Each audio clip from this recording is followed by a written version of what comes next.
El monte de las ánimas. Leyenda de Gustavo Adolfo Bécquer. La noche de difuntos me despertó a no sé qué hora el doble de las campanas. Su tañido monótono y eterno me trajo a las mientes esta tradición que oí hace poco en Soria. Intenté dormir de nuevo. Imposible. Una vez aguijoneada, la imaginación es un caballo que se desboca y al que no sirve tirarle de la rienda. Por pasar el rato, me decidí a escribirla, como en efecto lo hice. Yo no la oí en el mismo lugar en que acaeció, y la he escrito volviendo algunas veces la cabeza, con miedo, cuando sentía crujir los cristales de mi balcón, estremecidos por el aire frío de la noche. Sea de ello lo que quiera, ahí va, como el caballo de copas. ¡Atad los perros! Haced la señal con las trompas para que se reúnan los cazadores y demos la vuelta a la ciudad. La noche se acerca. Es día de todos los santos y estamos en el monte de las ánimas. ¡Tan pronto! A ser otro día, no dejara yo de concluir con ese rebaño de lobos que las nieves del Moncayo han arrojado de sus madrigueras. Pero hoy es imposible. Dentro de poco sonará la oración en los templarios y las ánimas de los difuntos comenzarán a tañer su campana en la capilla del monte. ¿En esa capilla ruinosa? Bah, ¿quieres asustarme? Tú ignoras cuánto sucede en este país porque aún no hace un año que has venido a él desde muy lejos. Refrena tu yegua. Yo también pondré la mía al paso y mientras dure el camino te contaré la historia. Los pajes se reunieron en alegres y bulliciosos grupos. Los condes de Borges y de Alcudiel montaron en sus magníficos caballos y todos juntos siguieron a sus hijos Beatriz y Alonso, que precedían la comitiva a bastante distancia. Mientras duraba el camino, Alonso narró en estos términos la prometida historia. Ese monte, que hoy llaman de las ánimas, pertenecía a los templarios, cuyo convento ves allí, a la margen del río. Los templarios eran guerreros y religiosos a la vez. Conquistada Soria a los árabes, el rey los hizo venir de lejanas tierras para defender la ciudad por la parte del puente, haciendo en ello notable agravio a sus nobles de Castilla, que así hubieran sabido solo defenderla como solos la conquistaron. Entre los caballeros de la nueva y poderosa orden y los hidalgos de la ciudad fermentó por algunos años y estalló al fin un odio profundo. Los primeros tenían acotado ese monte, donde reservaban caza abundante para satisfacer sus necesidades y contribuir a sus placeres. Los segundos determinaron organizar una gran batida en el coto, a pesar de las severas prohibiciones de los clérigos con espuelas, como llamaban a sus enemigos. Cundió la voz del reto, y nada fue parte a detener a los unos en su manía de cazar y a los otros en su empeño de estorbarlo. La proyectada expedición se llevó a cabo. No se acordaron de ella las fieras, antes la tendrían presente tantas madres como arrastraron sendos lutos por sus hijos.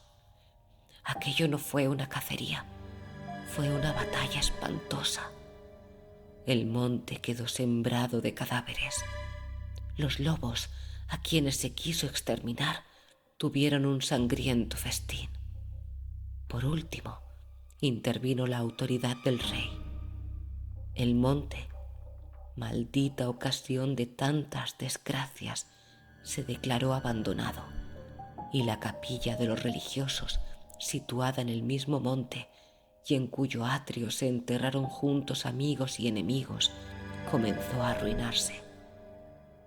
Desde entonces, dicen que cuando llega la noche de difuntos, se oye doblar sola la campana de la capilla y que las ánimas de los muertos, envueltas en jirones de sus sudarios, corren como en una cacería fantástica por entre las breñas y los zarzales. Los ciervos braman espantados, los lobos aúllan, las culebras dan horrorosos silbidos, y al otro día se han visto impresas en la nieve las huellas de los descarnados pies de los esqueletos. Por eso en Soria le llamamos el Monte de las Ánimas, y por eso he querido salir de él antes que cierre la noche. La relación de Alonso concluyó justamente cuando los dos jóvenes llegaban al extremo del puente que da paso a la ciudad por aquel lado.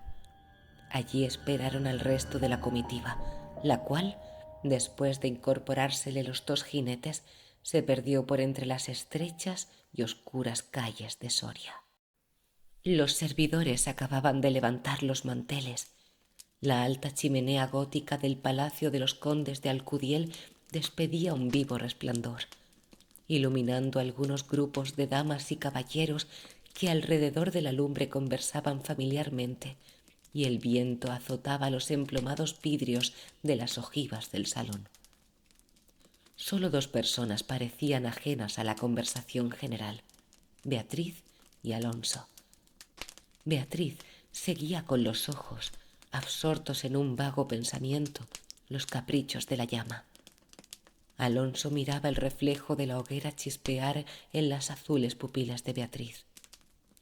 Ambos guardaban hacía rato un profundo silencio.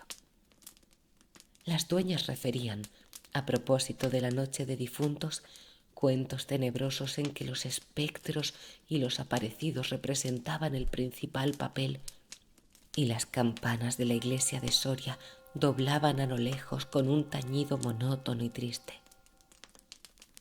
«Hermosa prima», exclamó al fin Alonso, rompiendo el largo silencio en que se encontraban.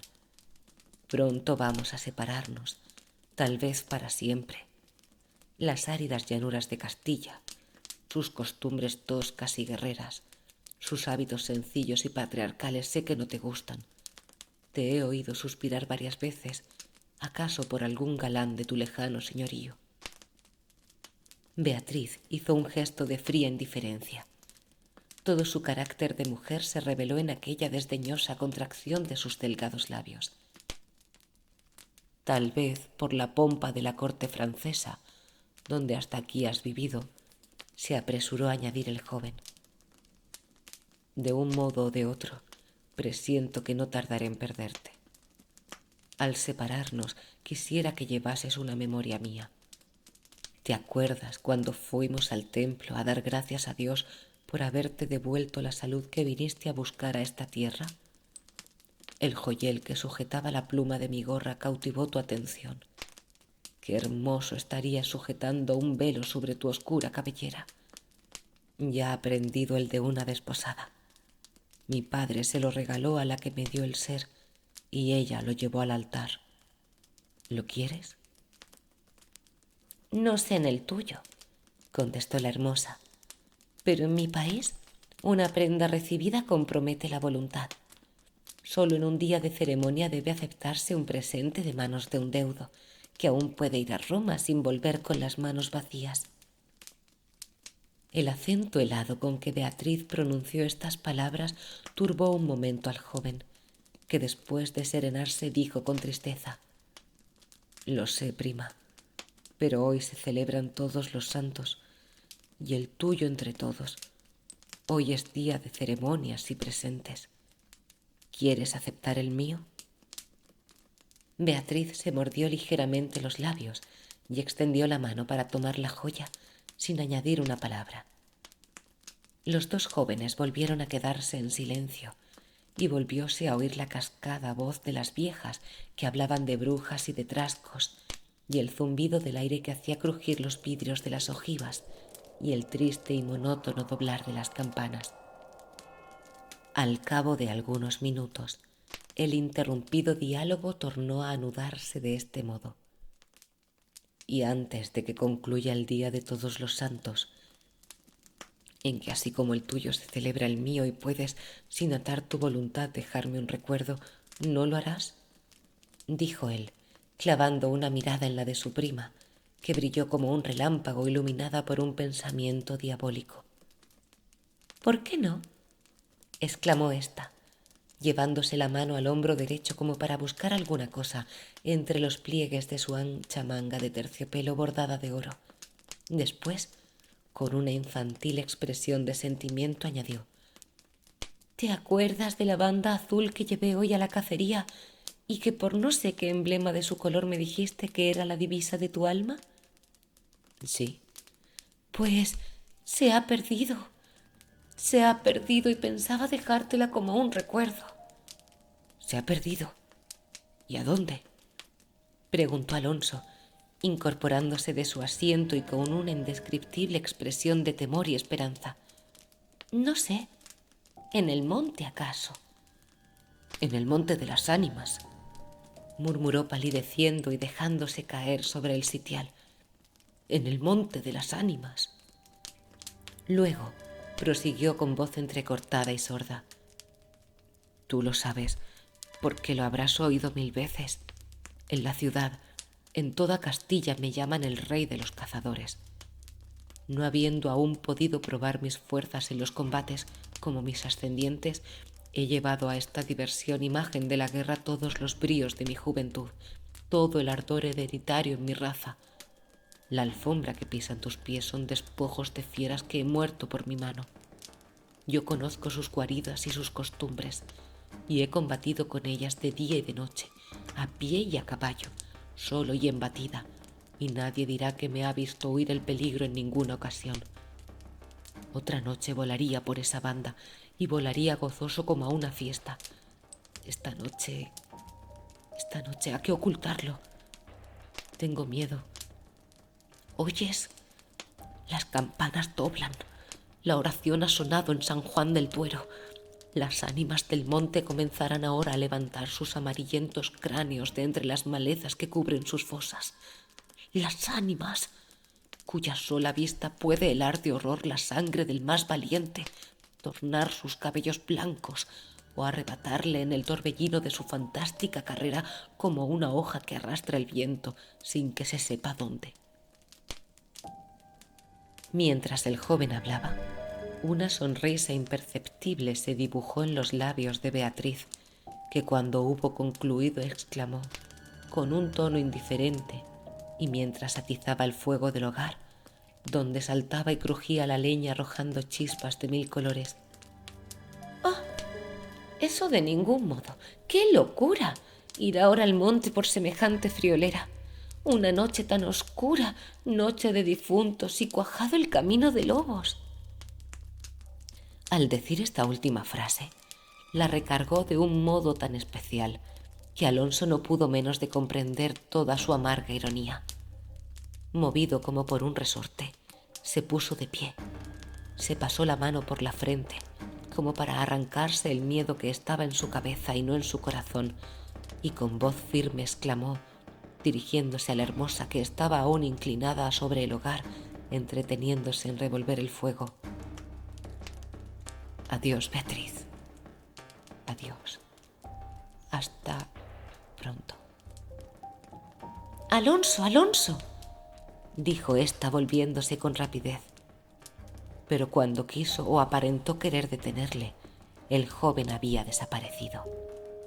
A los pocos minutos se oyó el rumor de un caballo que se alejaba al galope. La hermosa, con una radiante expresión de orgullo satisfecho que coloreó sus mejillas, prestó atento oído a aquel rumor que se debilitaba, que se perdía, que se desvaneció por último. Las viejas, en tanto, continuaban en sus cuentos de ánimas aparecidas. El aire zumbaba en los vidrios del balcón y las campanas de la ciudad doblaban a lo lejos.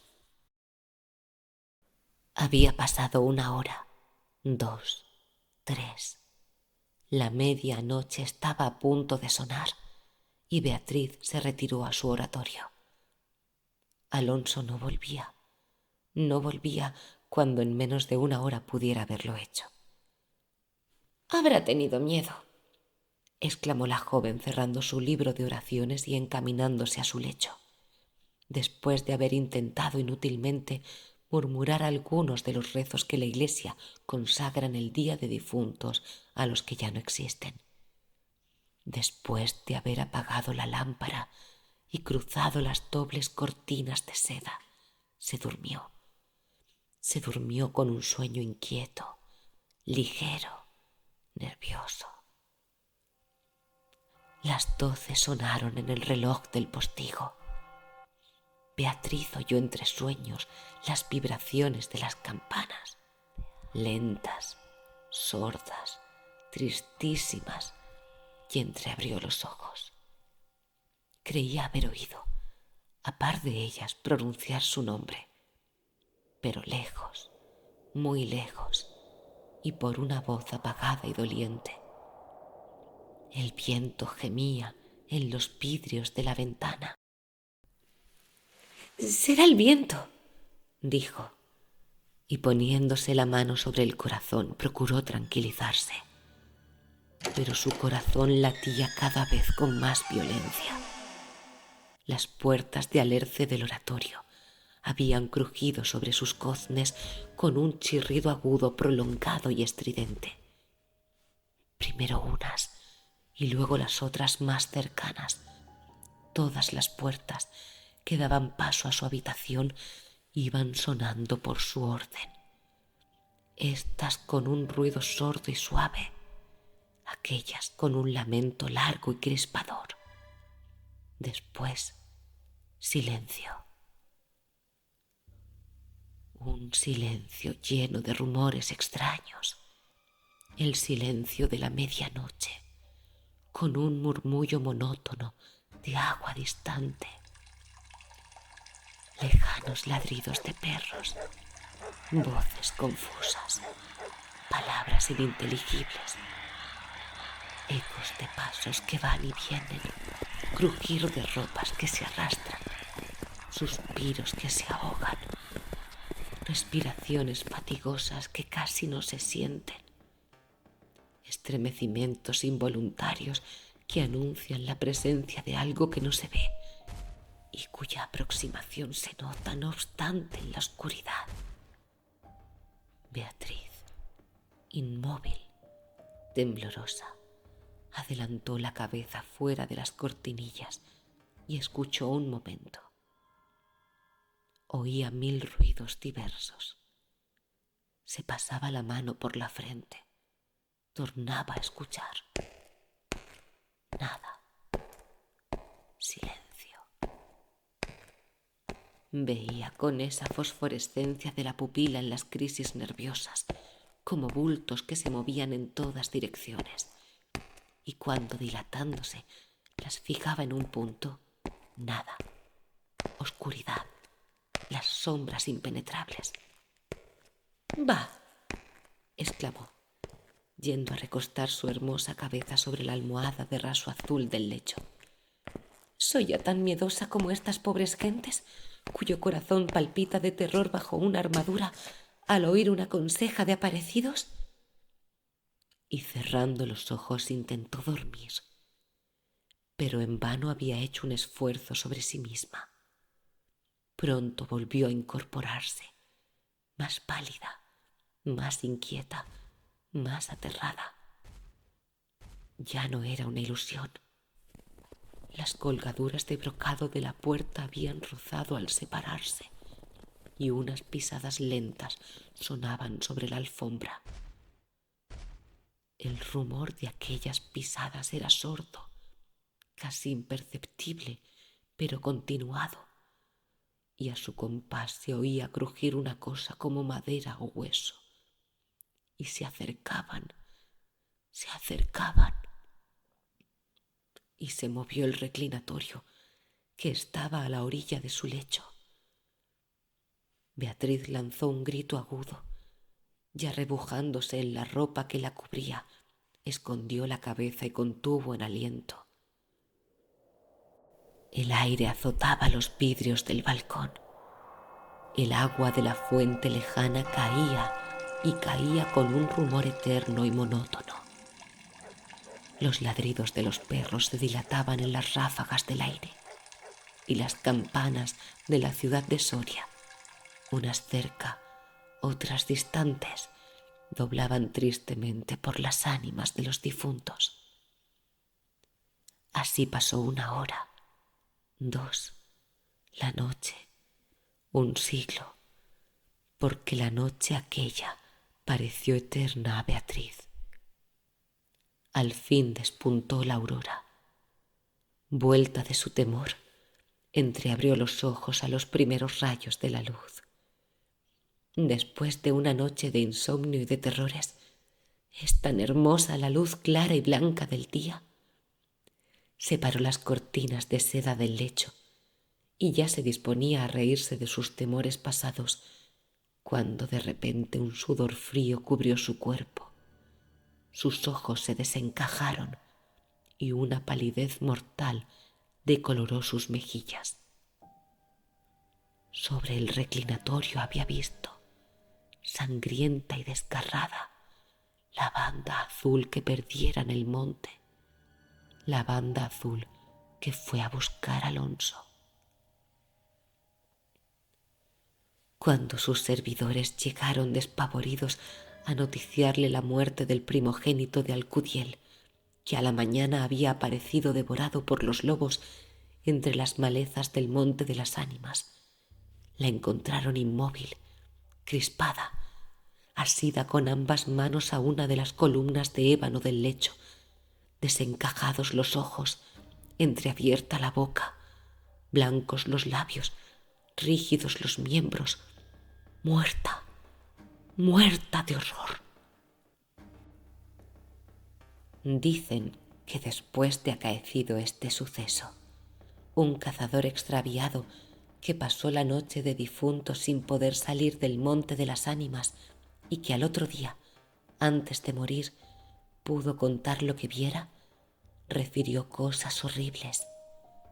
Entre otras, asegura que vio a los esqueletos de los antiguos templarios y de los nobles de Soria enterrados en el atrio de la capilla levantarse al punto de la oración con un estrépito horrible y caballeros sobre osamentas de corceles perseguir como a una fiera a una mujer hermosa, pálida y desmelenada, que con los pies desnudos y sangrientos, arrojando gritos de horror, daba vueltas alrededor de la tumba de Alonso. Fin. Suscríbete al canal La Rosa de Alejandría, comenta y comparte este vídeo.